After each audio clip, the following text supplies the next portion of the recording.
Now let's take a look at some of the OpenPath primitive tools found inside of Illustrator. Again, I'm going to start with just a blank regular document. I'm going to go over here to the tool panel and click on the line segment tool. And I'll actually click and hold my mouse button down and use the tear off here to bring these tools up into focus. Now the line tool does something very simple. It allows you to simply click and drag to draw a line. Release the mouse and you've created that line. Some of the keyboard shortcuts that we use for the close path tools work the same here. For example, the Shift key allows me to constrain my path to be 45-degree angles. That way I know for sure I get a straight path. I could also be drawing a path and then realize, oh, I want to move it somewhere else. Hold down the space bar, reposition that path. Again, release the space bar and then continue drawing my path there as well. So that's the line tool. I'm going to go ahead and delete that for now. Let's create an arc. An arc basically is just a section of an oval or a circle. If I click and drag, I can see that I get that area. Now, as I move this around, you'll see how the arc changes. What I can do is also use keyboard shortcuts. The F key will actually flip that particular arc to be either convex or concave. And then again, I could use the up and the down arrow keys on my keyboard to adjust the actual angle itself, or how fast that particular angle is actually turning. So now that I've done that, let me go ahead and delete that particular angle as well. I'm going to now use the spiral tool, which is a fun tool to use, and there's lots of ways to use spirals inside of elements of a design. If I click and drag, and again, I'm not releasing the mouse, I now see that I have a spiral. I could use the up arrow keys and the down arrow keys to either add or remove winds in my particular spiral. I could use the command key to adjust how tightly wound this particular spiral is. And that basically allows me to control how I use the spiral. I'm just basically moving the mouse around now to actually rotate where that spiral begins and ends. And like I did before, I could use the space bar to reposition it.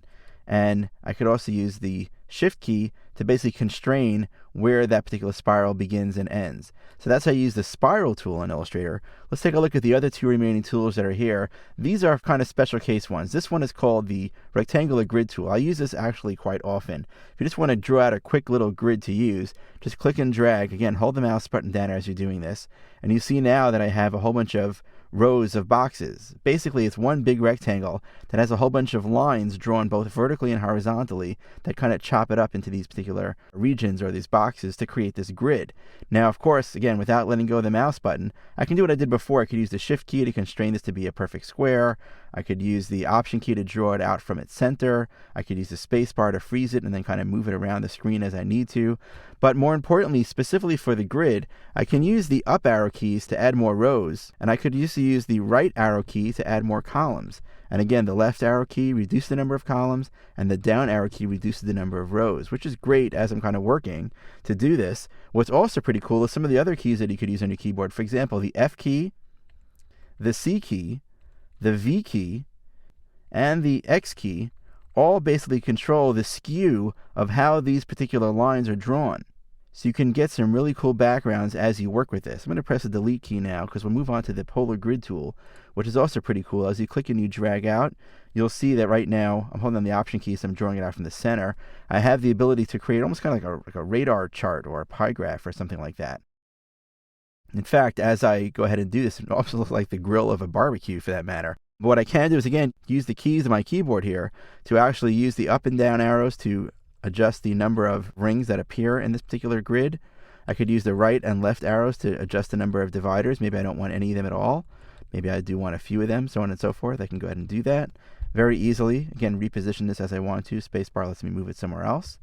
I also can use, again, the keys of the V keys and the F keys to go ahead and adjust the skew of these particular objects. And, of course, the C and the X keys to adjust the skew for that as well. So you can get some really cool results using these tools. I'll leave you with one cute little tip that applies, and I'm not really sure I know a use for this, but it's interesting because it's built into Illustrator. I'm actually going to use this with the rectangle tool just to kind of show you. As you're clicking and dragging and drawing a box, if you hold down the tilde key as you draw it, it creates a whole bunch of them. And I'll be honest with you, I'm not sure if this is a bug inside of Illustrator or it was intended to be this way, but it's kind of funky and can create some kind of wacky abstract art. For example, I'm going to hold down now the Option key to draw out from the center, and also the space bar to kind of move this around.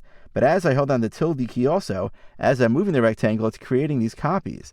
So that's kind of pretty cool. It's creating all these multiple copies as I'm drawing it. And again, I'm using the tilde keyboard shortcut to make that happen, and that works with all the drawing tools that we've covered both in this particular movie and also the previous one where we spoke about the closed drawing tools inside of Illustrator.